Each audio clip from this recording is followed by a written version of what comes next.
Hi guys, welcome back to my channel. I just want to start off by saying thank you so much to those who liked, subscribed, and commented on the previous video. I really appreciate it. If you haven't subscribed yet, please do so. I promise you won't regret it. So today I'll be looking at the Hicksian demand function, which falls under microeconomics. I'll try to explain what it is, what it means, and how we go about deriving it. So let's get started. So I've already put up my utility function and the budget constraint that I'll be using today. And if you watch the previous video, you'll notice that this is the same utility function and budget constraint that we used to derive the Marshallian demand function. And the only difference today is that we're now given a fixed level of utility that we have to achieve by minimizing our expenditure. So to put this differently, what we're essentially trying to do is to find the cheapest consumption bundle for good X and good Y that achieves this given level of utility that is fixed. So the first step is to define the problem. And I've said here that our objective in this case is to minimize our expenditure given our utility function, which is fixed. And then from there, you just formulate your Lagrangian and get the first order conditions for x, y, and lambda. I've labeled those as 1a, 1b, and 1c. Once you've gotten those first order conditions, you then go ahead to divide your first order condition for x with that of y, and you'll arrive at this equation. From then onwards, we can cross multiply. Let me do that. So you'll end up with 1 minus alpha y to the rho minus 1, which is equals to alpha rho. Sorry, this shouldn't be rho, this is py.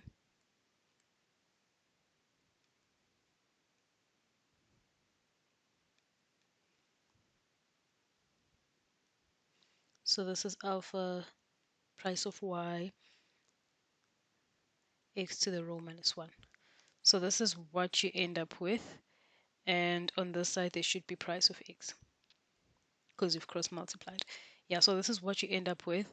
And when you get x on the left hand side by itself, you then get 1 minus alpha, the price of x, over alpha, the price of y, all to the power of 1. This pen is acting up. 1 over rho minus 1 times y. I'll call this our equation 2. And then we can get our y, which will be equals to alpha, the price of good y, over 1 minus alpha,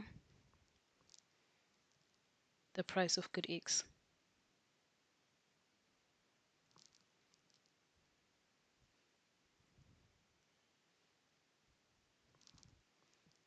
To the power of 1 over rho minus 1 times x. So this can be equation number 3. So these are quite important because we're going to use these two equations to substitute into our first order condition for lambda, which is basically our utility function. So just to tidy things up a bit and to make sure that we don't make any mistakes, what we can do is to substitute for this 1 over rho minus 1 that we've got here. And we can do that by saying let 1 over rho minus 1 be equals to negative sigma, which will then mean that 1 over 1 minus rho is equal to positive sigma. And by that definition, our rho will be equal to sigma minus 1 over sigma, and 1 over rho will be sigma over sigma minus 1. So this step is not really necessary. It's just to help you keep track of everything. But if you choose to skip it, that's completely fine, as long as you just keep track of everything in your own way and get the correct answer.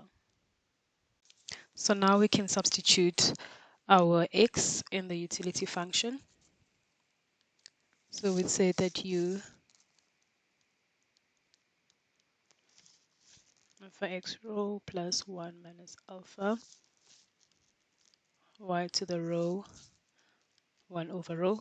So remember we said rho is equal to sigma minus 1 over sigma, and 1 over rho is equal to sigma over sigma minus 1. And we've also defined our x over here. So what we're going to do is basically to substitute.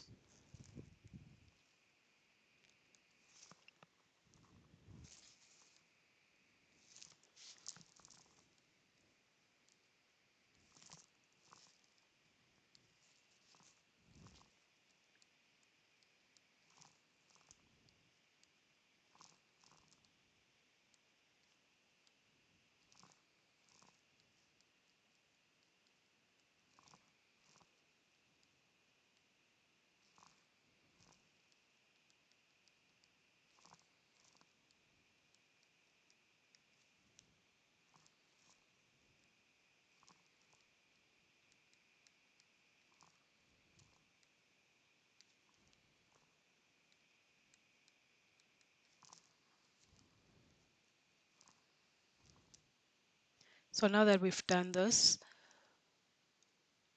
you'll notice that both on the left hand side and the right hand side, we've got y to the power of sigma minus 1 over sigma.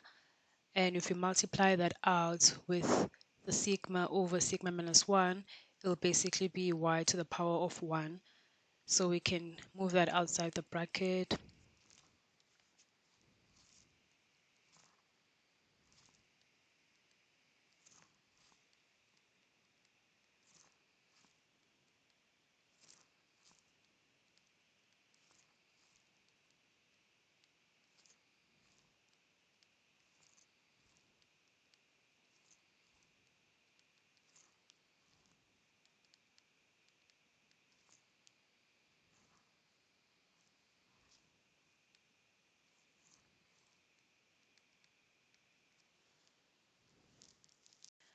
So I've basically taken all the denominators to the top, and the 1 minus alpha, which we had on the left hand side, was previously to the power of minus sigma, and we just multiplied that out with sigma minus 1 over sigma, and that's how it became 1 minus alpha to the power of 1 minus sigma.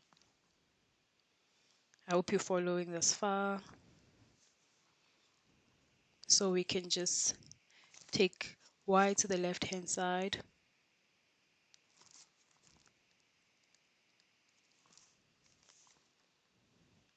when we add this, and this will basically become alpha to the power of sigma.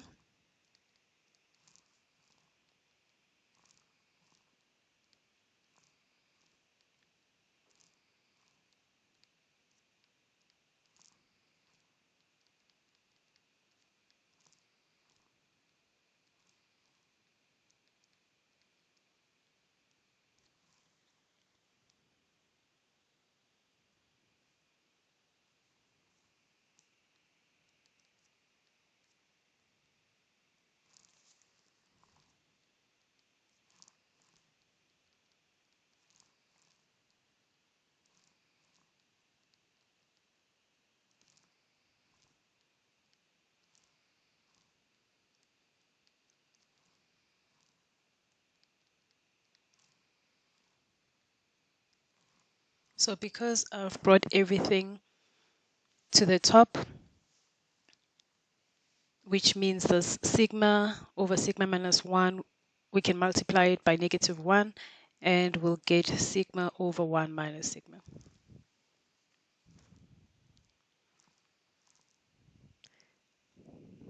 So our y will be equal to, we can simplify this a bit further.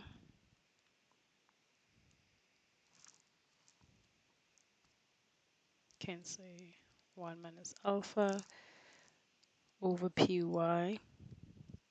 to the 1 minus rho, 1 minus sigma, sorry, multiplied by alpha to the sigma price of x 1 minus sigma plus 1 minus alpha to the sigma over 1 minus sigma. So to go the extra mile, you can just say that there's a 1 here, and this one you can express it as the price of y over 1 minus alpha, all to the 1 minus alpha, 1 minus sigma, sorry, times 1 minus sigma, price of y, 1 minus sigma, so that it can cancel out. So we can multiply both the left-hand side and the right-hand side by this 1 over here. And when we do so, what we end up with, on the left-hand side, this will cancel with this and will remain with this. So you have y is equal to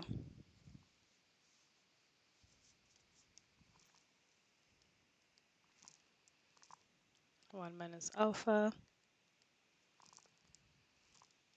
py to the 1 minus alpha. We can multiply all of this by alpha to the sigma, price of x 1 minus sigma, plus 1 minus alpha. We also have another 1 minus alpha, sigma minus 1, which is this one basically.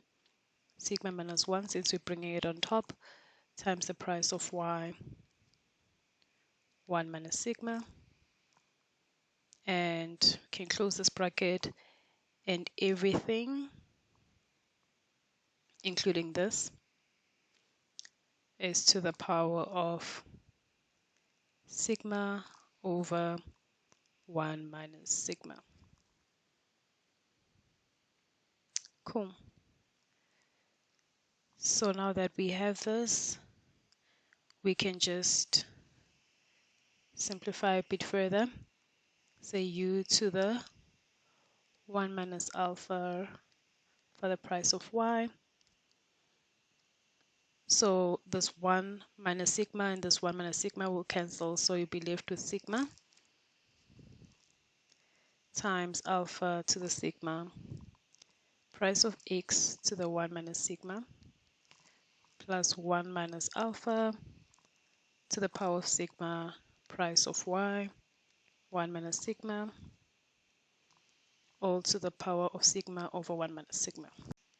So now that we've gotten our y, we can go ahead and get our x as a function of our prices and our utility. So it said x is equal to 1 minus alpha, the price of x, over alpha, the price of y. Let me sum this out. Sum this out a bit further. Yeah. To the 1 over rho minus 1 times y.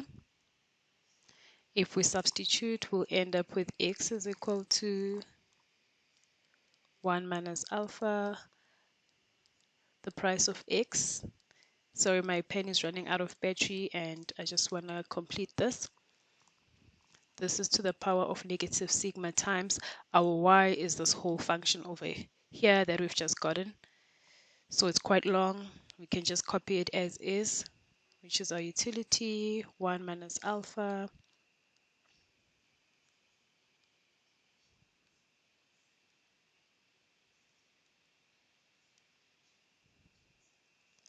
the price of y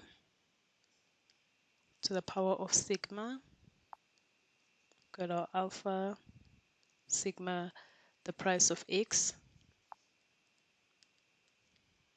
1 minus sigma, plus 1 minus alpha to the sigma,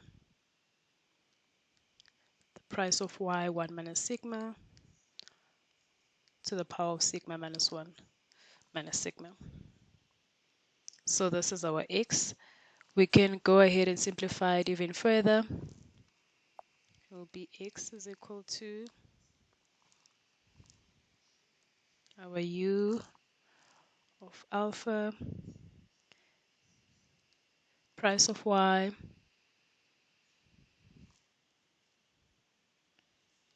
over 1 minus alpha price of x. So the sigma will become positive since I've moved things around, times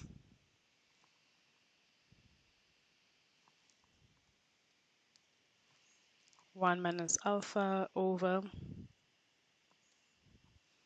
sorry, this happens a lot when the batch is almost dead, 1 minus alpha over the price of y, also the sigma times this whole expression here, px1 minus sigma plus 1 minus alpha sigma price of y 1 minus sigma all over sigma into 1 minus sigma. So this is our x.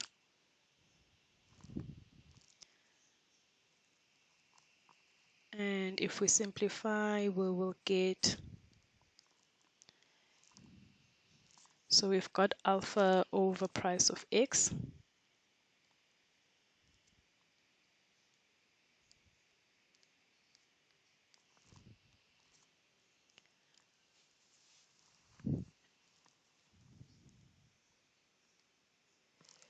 So our alpha to the price of x, let me look at this a bit carefully.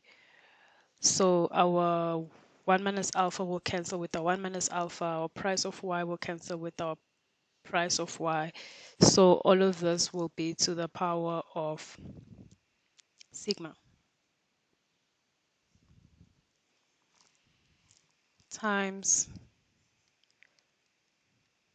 this